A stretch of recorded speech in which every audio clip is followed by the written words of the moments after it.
apply. But I take interim for what it is, and that's 1 year, and I've got a year to do the best I can to help the department and the city get things on track. What do you feel can be accomplished in a year? Well, I'll say up front a lot. Like I said, I talked to you a moment ago about looking at policies, looking at the command structure. You know, can we make changes so that we have better use of our resources? There's just so much you could be able to do. Putting people in the right position or the right fit, you know, there's a wealth of things that can be done. Cynthia, more than 20 years experience with the police department. You have been retired for quite some time. What made you decide ultimately why right now? The department has certainly changed over the years.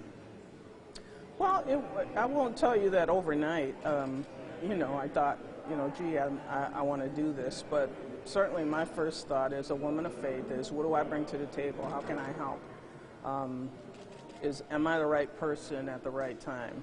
And so those are all things I thought about. I talked to my pastor to get his guidance, and it's interesting to me that I left policing to do more work with helping criminal justice systems work smarter with the resources. Meaning, if you've got an arrest population that are a certain race that use marijuana, but your problem in the community is cocaine and it's another race, then we have to figure out a way to make that work. Meaning, we've got to find solutions to what the clear issues are. And so those are things that are important to me, is that I don't like a revolving door. I don't like redundancy and wasted effort. If we see something wrong and we know what the cause is, then we have to figure out a way to try to make it work. And so the timing on it, I just thought, okay, maybe this is a good time for me right now. Because certainly the background I have in dealing with those kinds of issues are what's prevalent right now. And so, you know, the rest of it was pretty simple to make the decision. Who started the conversation? Did they approach you, or did you contact them? It's funny you ask that. We've had conversations on policing in general, and she may have said something like, "You should think about it," but it wasn't when the conversation started, an initial formal offer. But that's something I like about her. She's willing to listen. You can talk and discuss ideas, and then it grows from there. Have you got in contact with anyone from RPD yet, as far as like Chief Simmons, to help you transition to the role? I have. I've spoken to the current acting Chief Simmons. We're going to meet next week so he can get me acclimated to current concerns and issues. You know, I've known Mark. I knew him before I left RPD, and we're going to spend a lot of time being joined at the hip for a little while so he can kind of guide me into a transition. So. What is your assessment of what happened with Daniel Prue? We've heard people say, including the department, that they followed protocol. Mm-hmm. Other people say things need to change. What do you see happening? I really want to, and that's one of those things when you ask me about what am I going to do to prepare. But I want to read the case. I want to read all the reports. I want to look at all of the video, and then I feel more comfortable about having an assessment there. But as I've told you, I'm not one to make comments unless I've done my homework. So you kind of mentioned some of the systematic issues within the city as far as crime and disproportionately affecting communities of color. Mm-hmm. How is your role as a black woman in this position? How will that affect your decision making and things like that? Well, it affects it in the sense that and I've traveled around the country and outside of the country, but when I don't have a uniform on, you know, I get treated the same way. And sometimes that's not always a great experience. I've been followed around, in a store. But I don't let it bother me. I've just learned to kind of chuckle about it. And in one instance with the guy, it was clear, you know, he was following me around in a clothing store. So I did. I went over to him and I pulled out my badge and I showed it to him, and we had a chuckle over it. And I told him, I said, I'm sure you got better things to do. I just soon free you up and then you can deal with somebody else.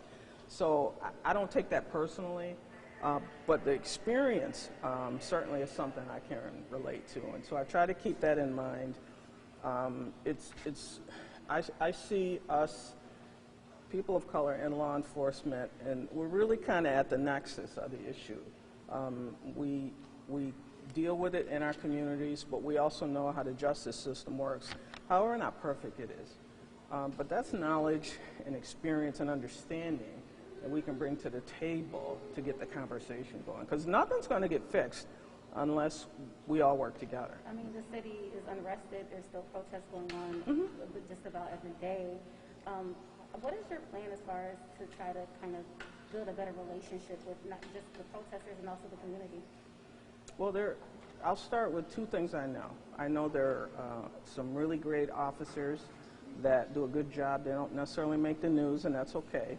But they take their oath seriously and care about the community. But I also know some of those protesters, and they're people I know, people I love, they're friends, and none of the ones I know would throw like a frozen water bottle to try to hurt somebody. I'm not talking about those people. I'm talking about the folks that care about this community and want to see change.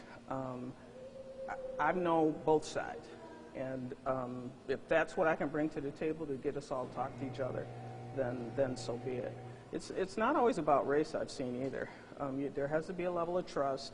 You have to have a reputation for doing the right thing and for wanting to be ethical about certain solutions, and we start with that. So I'm under no belief that just because I stand here as a black woman that suddenly, we're going to be able to just solve the problem. I don't see it that way at all. I have to base that on my reputation, the people I know, we've worked together, and that they know they can trust me. And that's what I'm going to start with.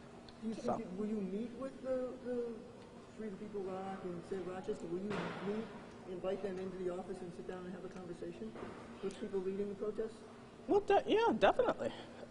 If we've got to have a discussion. It's got to start somewhere. But me, any of my command staff people we work with, you have to be able to talk to each other, or we're just not going to be able to address this or come to any kind of solution or understanding. But it's got to start with that. I don't know a shortcut other than that. If somebody does, let me know. But it's got to start there. Do you think to you coming in there has not been that conversation? It's just been two sides entrenched? I don't know. I really don't know that. But like I said, until I've done a little bit more research, talked to more people, and then I feel like I'll have a better sense of, what people's positions are. Some things may be, it's not that either side is wrong, it's just misunderstandings on certain specific issues. I just don't know. I just need to do my homework first. Okay. Quickly, can you talk about your affiliation with the Rochester Housing Authority? You want to talk more? Okay, but if you don't mind, last one. Yeah, I love my job there. Love the people. I love what we do. It allows me a chance to really help people. Some great employees, the board I love. We're all committed hearts, and that's what I like about it. So I don't, it's not something that I wanted to walk away from, but I did feel that at this point I really needed to be able to help the best way I could. So, and then I'm holding my husband up. I told him we'd get out of here soon so we can go have lunch. So, Thank you. thank you. Thanks. I'm sure.